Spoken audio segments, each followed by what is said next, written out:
Doctor Reddy's और सिप्ला के भी नतीजे आने वाले हैं। एक बार अनुमान उनसे भी समझ लेते हैं। सृष्टि बताइए जरा, डॉक्टर रेड्डीज और सिप्ला दोनों के बता दीजिए।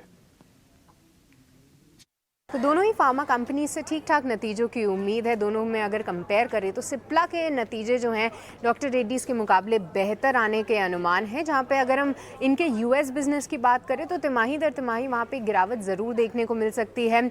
कुछ स्पेसिफिक प्रोडक्ट्स को लेके भी यहाँ पे वेरिएशन दिखेगा और साथ ही साथ जिस तरीके की सीजनैलिटी है वो भी प्ले इन कर सकती है। इंडिया बिजनेस में भी बहुत ज़्यादा ग्रोथ नहीं देखने को मिलेगी, पर यहाँ पे बाजी सिप्ला ज़रूर मार सकता है, जिसके इंडिया बिजनेस ग्रोथ में करीब 8 से 11% की हम साल दर साल बढ़त की उम्मीद कर रहे हैं। वहीं यूएस बिजनेस की बात करें तो तिमाही दर तिमाही करीब 3% की गिरावट ज़रूर हो सकती है, पर यूएस में इनकी जो जी रेवलिमिड की सेल्स है उसने ज़रूर सपोर्ट किया है और जी एल्बिट्रॉल जो कि एक इनकी दूसरी अहम ड्रग है वहाँ पे भी मार्केट शेयर स्थिर होता हुआ दिखा है। इंडिया बिजनेस में जो प्राइस हाइक्स लिए हैं, रॉ मटेरियल कॉस्ट कम हो रहा है, फ्रेट कॉस्ट कम हो रहा है, इन सब का भी पुश मिलेगा। और साथ ही साथ हम नंबर्स पे देखें तो सिप्ला में तिमाही दर तिमाही 3% बढ़त की हम उम्मीद कर रहे हैं। इबिडा करीब 3.5% बढ़ सकता है। वहीं मार्जिन्स तिमाही दर तिमाही लगभग फ्लैट रह सकते हैं, 23.7% वहाँ पे एस्टिमेट है। और आखिरी में प्रॉफिट भी लगभग सपाट 1006 करोड़ आने की उम्मीद है। पर सबसे ज़्यादा अहम होगा कि स्टेक सेल पे मैनेजमेंट कुछ कॉमेंट करता है या नहीं वो देखना, और साथ ही FY24 में क्या कुछ जो ग्रोथ गाइडेंस उन्होंने पहले दी है उसमें कुछ चेंजेस होते हैं तो वो भी अहम होगा देखना। ये तो रही सिप्ला की बात, पर डॉक्टर रेड्डी से थोड़े से नरम ज़रूर रह सकते हैं नतीजे, क्योंकि जी रेवलिमिड जो इनकी एक अहम ड्रग है वहाँ पे जो सेल्स है वो इस बार थोड़ी सी कम होती हुई ज़रूर दिखी है। इंडिया बिजनेस में भी साल दर साल हम 5% की ग्रोथ की उम्मीद कर रहे हैं। हालांकि कंपनी की आय लगभग सपाट रह सकती है तिमाही दर तिमाही, पर इबिडा में करीब 7.5% की हम गिरावट उम्मीद कर रहे हैं। और 30.4% जो कि Q1 में कंपनी के मार्जिन्स थे इस बार गिरकर 27.9% पे रह सकते हैं। और मुनाफे में तिमाही दर तिमाही 10% से ज़्यादा की गिरावट की उम्मीद है। 1246 करोड़ ये आंकड़ा रह सकता है।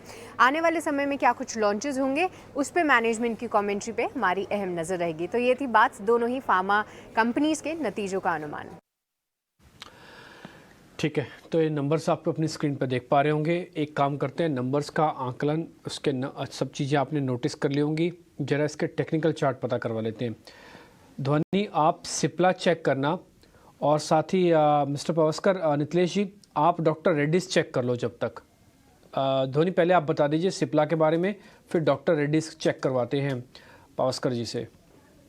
जी बिल्कुल डिम्पी, यहाँ पे सिप्ला का अगर हम चार्ट स्ट्रक्चर देखते हैं तो वीकली स्ट्रक्चर यहाँ पे काफी इंटरेस्टिंग बनता है, क्योंकि स्टॉक जो वो है अपनी अपनी अपनी 20 पीरियड की जो एक्सपोनेंशियल मूविंग एवरेज होती है वीकलीज पे, उसके पास सपोर्ट लेके आज के इंट्राडे में हमें इसमें अंदर एक बाउंस देखने को मिला है।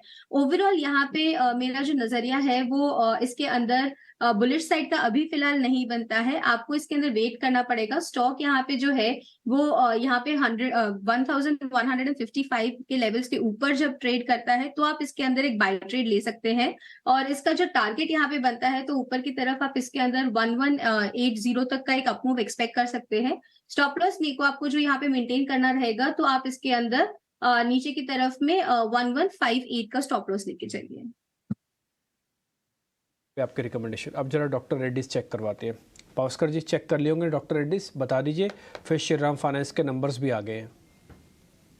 देखिए डॉक्टर रेड्डी में अगर हम बात करेंगे तो थोड़ा सा स्ट्रक्चर वीक है। जब तक अकाउंट अगर 5550 ये लेवल के ऊपर नहीं जाता है तब तक कोई भी बाइंग नहीं कर रहा है। मुझे याद है मैंने इस स्टॉक को 6000 के आसपास सेलिंग रेकमेंड किया था 5200 के टारगेट के लिए, और अभी भी व्यू मेरा सेम ही है। जब तक ये काउंटर 5550 ये लेवल को ब्रेक नहीं करता है तब तक इसमें कोई भी बाइंग अपॉर्चुनिटी नहीं